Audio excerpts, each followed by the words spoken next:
Oke, buat teman-teman, berjumpa lagi di channel saya Rasa Motor ya.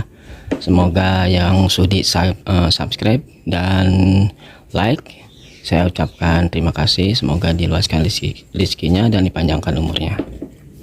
Nah, di sini saya akan berbagi informasi ya, akan berbagi pengalaman. Jadi di sini saya kedatangan Thunder 125 ya, Suzuki Thunder 125 yang ada selaannya. Untungnya sih ada selaannya. Dia kan ada keluaran dua ya, yang tidak menggunakan selaan atau kickstarter.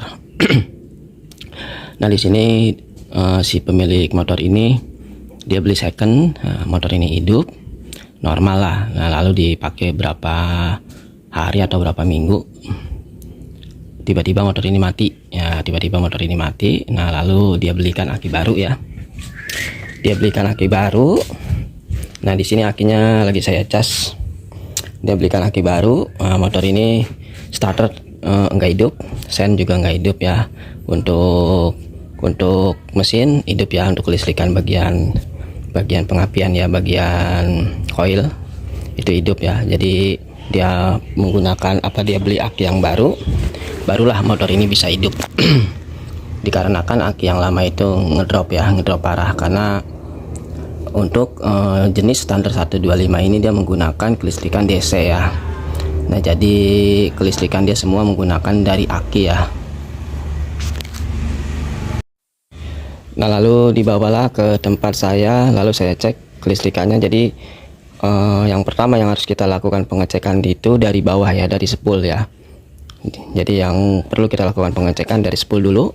Jadi saya pengecekannya menggunakan alat sederhana ya, cukup menggunakan tes pen bohlam ya. Kita menggunakan bohlam sen atau bohlam senja di situ. Oke, buat teman-teman ya, di sini sudah kita buka magnetnya dan kita cek bagian spoolnya. Nah, dan ternyata di sini benar ya, dia sudah ada angus di sini satu. Nah kelihatan ya di sini. Nah, nih di sini dia angus.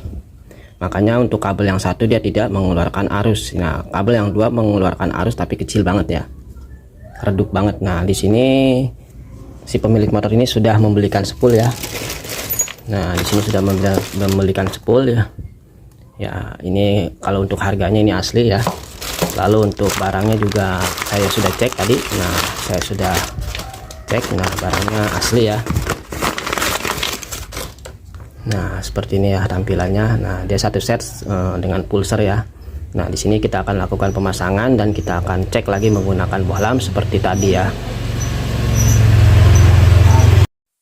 Oke, jadi spool yang baru sudah kita pasang. Nah, cara pengecekannya karena aki ini sudah terpasang, jadi sikringnya kita copot dulu ya. Nah, ini bagian sikring kita copot dulu, karena kalau tidak kita copot pada saat kita colok ke spool atau output dari kiprok ini, maka si bohlam ini akan menyala ya. Jadi kita cukup menggunakan tes pen bohlam ya, seperti ini ya.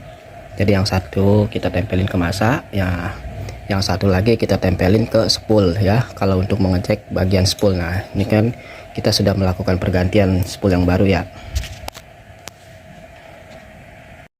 Nah, jadi untuk pengecekan spool dulu ya, input dia ya yang masuk nih. Nah, dia kan kabel kuning 3 nih di soketnya, ini nyambung ke kabel hitam. Nah, kita akan cek.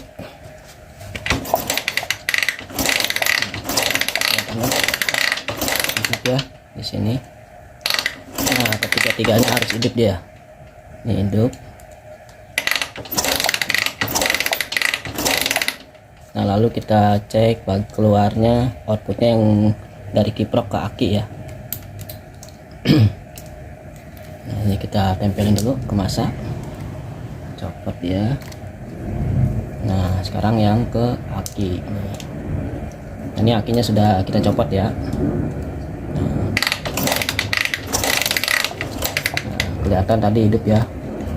Ini yang ke aki.